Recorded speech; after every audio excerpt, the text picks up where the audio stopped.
Welcome to 9 vibes news. దేశంలో అధికార బీజేపీపై లోక్సభ ఎన్నికల్లో ఐక్యంగా పోటీ చేసి గద్దె దించేందుకు పూనుకున్న విపక్షాల ఇండియా కూటమిలో బీటలు వారినట్టు కనిపిస్తోంది.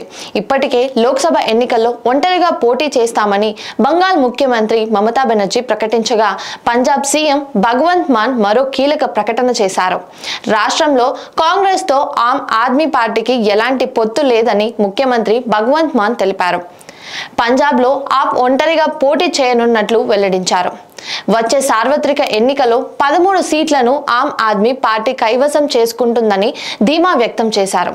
అయితే లోక్సభ ఎన్నికల్లో ఒంటరిగానే వెళ్తామని ఇప్పటికే పలు సందర్భాల్లో చెప్పారు సీఎం భగవంత్ మాన్. ఇప్పుడు మరోసారి అదే విషయాన్ని తేల్చి చెప్పారు.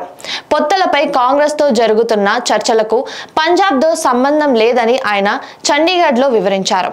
సార్వత్రిక ఎన్నికల కోసం ఢిల్లీ, పంజాబ్, హర్యానా, గోవా, గుజరాత్లో సీట్ల పంపకాలపై ఆప్ కాంగ్రెస్ మధ్య చర్చలు జరుగుతున్న తరుణంలో భగవంత్ మాన్ ఈ ప్రకటన చేయడం గమనార్హం. అంతకుముందు మమతా బెనర్జీ ఇదే ప్రకటన చేశారు. సీట్ల పంపకాల విషయంలో కాంగ్రెస్ తో తాము సంప్రదింపులు జరపడం లేదని తెలిపారు. బంగాల్ వరకు సార్వత్రిక ఎన్నికల్లో తాము ఒంటరిగా పోటీ చేస్తామని, జాతీయ స్థాయిలో పొత్తులపై తర్వాత నిర్ణయం తీసుకుంటామని వెల్లడించారు. అయితే సీట్ల సర్దుబాటులో విభేదాల వల్లే ఇండియా కూటమికి బీటలు పడుతున్నట్లు తెలుస్తోంది. మమతా బెనర్జీ ఇంకా విపక్ష ఇండియా కూటమిలోనే ఉన్నట్లు భావిస్తున్నామని ఎన్సీపీ శరద్ పవార్ వర్గం వెల్లడించింది. మమతా ప్రతిపక్ష కూటమిలో కీలక భాగస్వామని చెప్పింది.